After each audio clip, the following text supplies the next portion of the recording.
Hey guys, One Punch HD here today to do a review for Bleach Chapter 659 entitled There Will Be Frost. So, this chapter was pretty good this week. It kind of took the story in a direction that we didn't expect it to go in. It started off with Hitsugaya fighting off against Gerard Valkyrie, the Miracle, and that didn't progress for very long. They went back and forth a little bit, they talked, and then we see that Momo and Shinji are down on the floor, and Momo sees what Toshiro is up to, and she of course instantly gets frightened by the scenario and wants to know what's going on. Then we switch over to Uryu, and we have a flashback for him. We get to see when he was a little child, probably about 9 or 10 years old. We see him walking in on his father Ryuuken, who's cutting up Katagiri, his mother, who's already dead. And Uryu is pretty taken aback by this. He basically asks his father, "What are you doing? Why are you cutting up Mom? She's been dead for so long already." And Ryuuken just kind of gives him a cold look and then goes back to his work. Then we get another flashback to sometime when Uryu is in high school, probably around the time of the Fullbringer arc, I would guess, sometime in the Bleach time skip post Aizen defeat.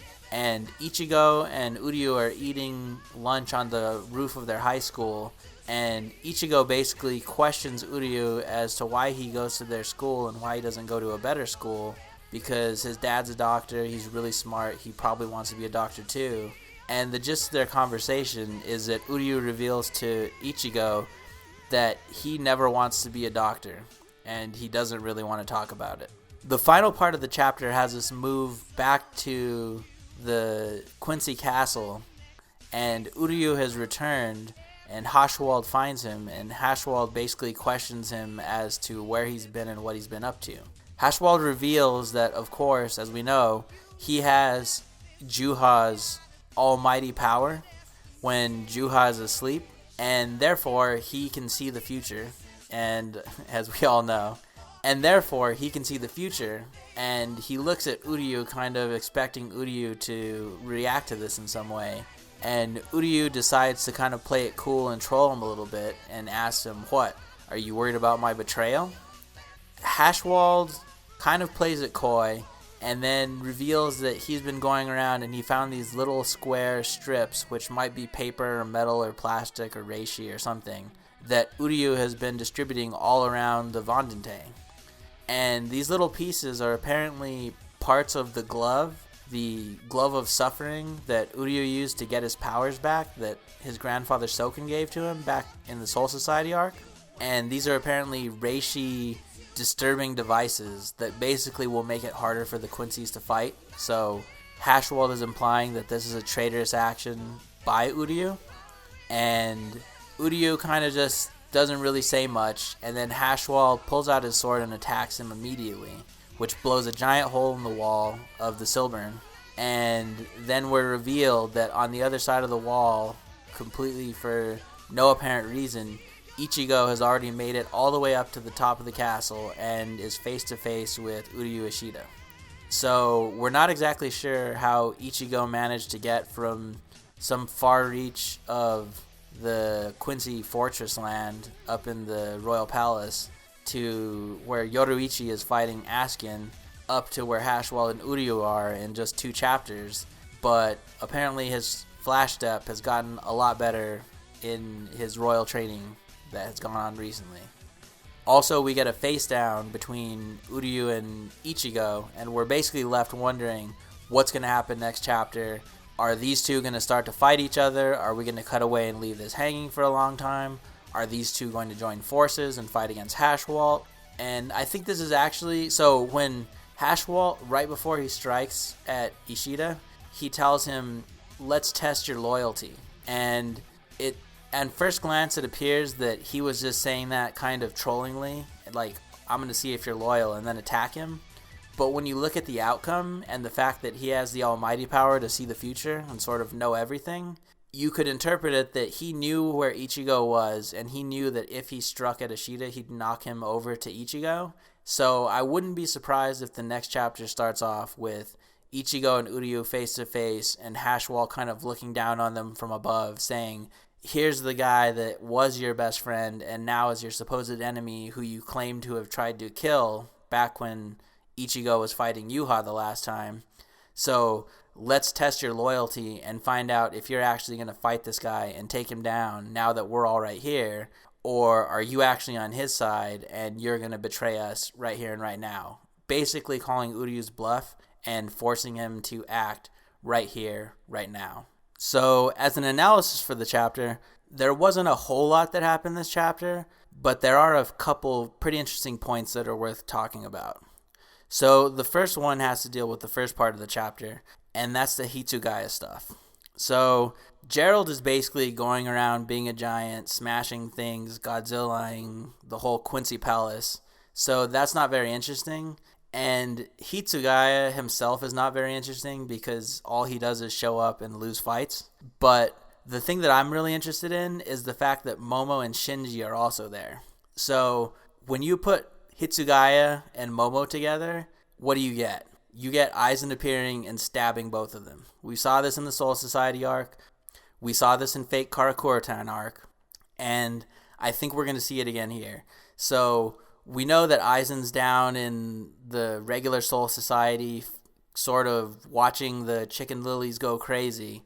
But I'm assuming that somehow before Toshiro ends this fight with Gerald, Aizen's going to appear, and we're going to get a resolution as to whether he's actually good or evil in this story, because he's either going to sort of do a turnabout, an about face, and make amends with Toshiro and Momo and save them at the last moment and help them defeat Gerard, or he's going to show up and stab Momo in front of Toshiro again, and then Toshiro is going to freak out and start, trying to attack him, and then Aizen will stab Toshiro again.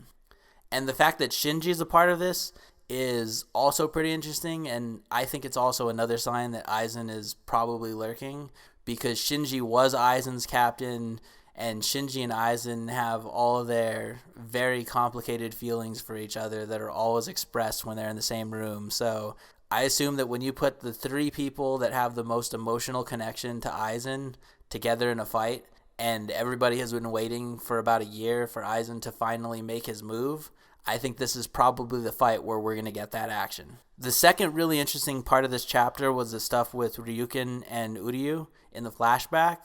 Now, we haven't seen Ryuuken in a very long time in this story, and it was good to see him again, even if it was in a flashback.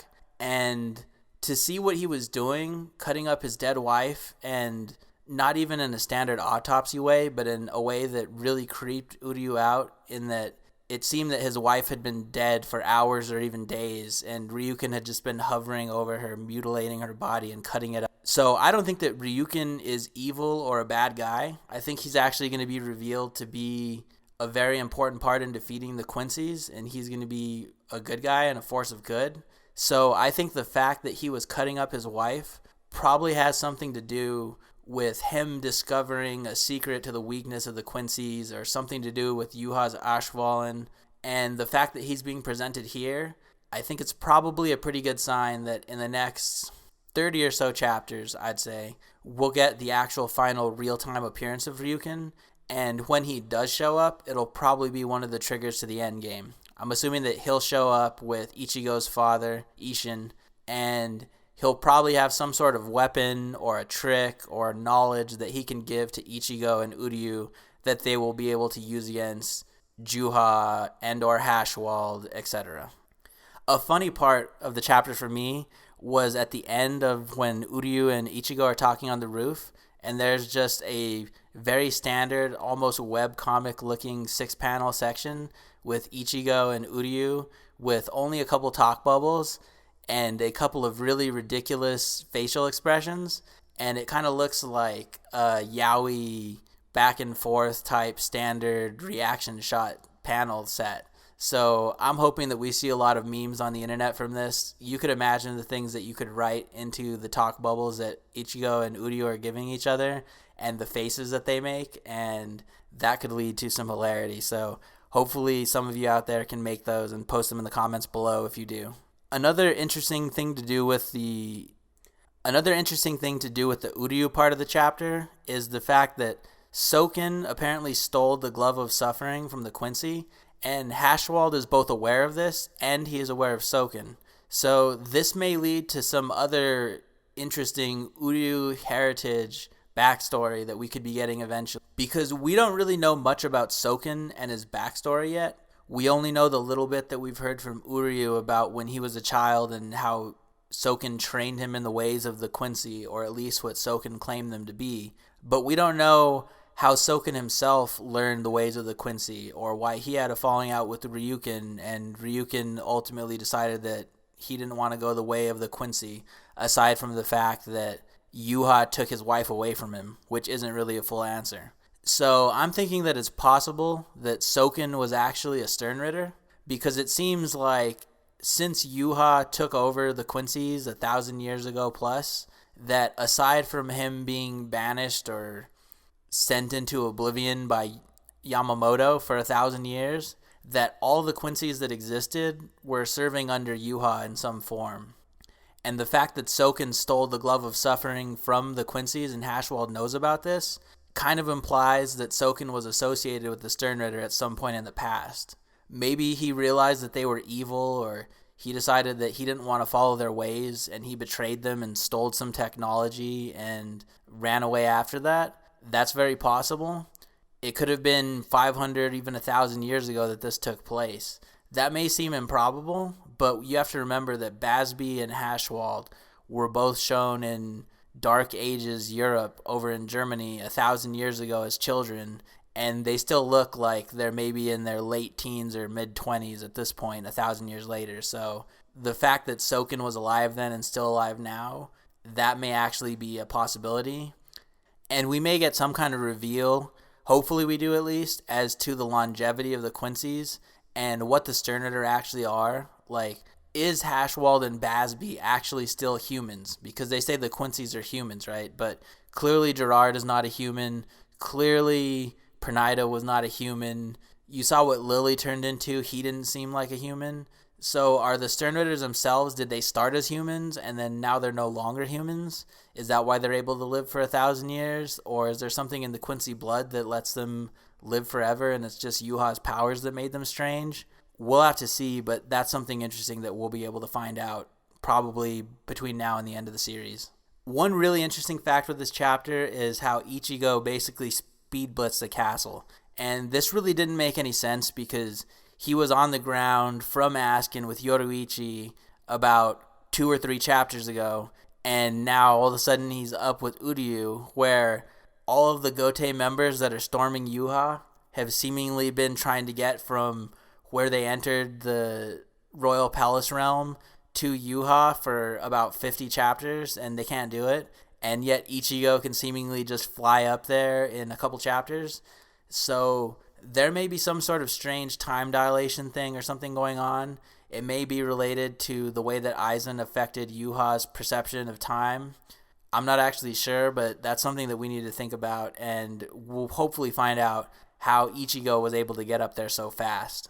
So the final thing I want to talk about is the fact that this was Bleach Chapter 659, and because of that, as you know, Chapter 666 is coming up very soon in 7 more chapters.